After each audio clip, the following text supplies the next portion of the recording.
দিনটা ছিল 25শে নভেম্বর। সেদিন ছিল আমার বাবার জন্মদিন, যার কিনা আগে এত বড় করে কোনো দিনও জন্মদিন সেলিব্রেট করা হয়নি। যে মানুষটা সারা দিন আমাদের জন্য এত পরিশ্রম করে আমাদের সব আবদার মেটায়, তার মুখে একটু হাসি ফোটানোর জন্যই এই আয়োজন করা হয়েছিল। সেদিন ঘর সাজিয়েছিলাম আমি এবং আমার বোন মিষ্টি মিলে। দুজন মিলেই পুরো ঘরটাকে সুন্দরভাবে যতটা পেরেছি সাজানোর চেষ্টা করেছি।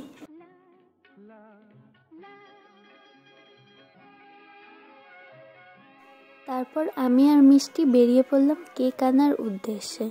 এই যে আমাদের কেক কেনাও কমপ্লিট। এবার বাড়ি এসে যেটুকু ডেকোরেশন বাকি ছিল সেটাও আমরা কমপ্লিট করে নিই।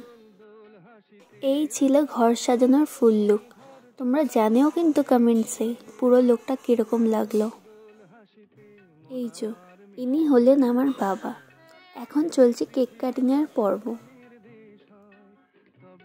শুধু বাড়ির আমরাই নই, বাবার পাড়ার কিছু বন্ধুরাও এসেছিল এই আনন্দের সামিল হতে।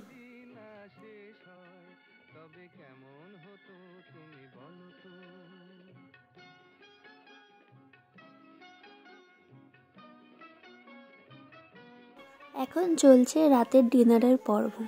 আমাদের এদিকে ডিনার হয়ে গেছে, এবারে চলো ঘুমিয়ে পড়া যাক। টাটা।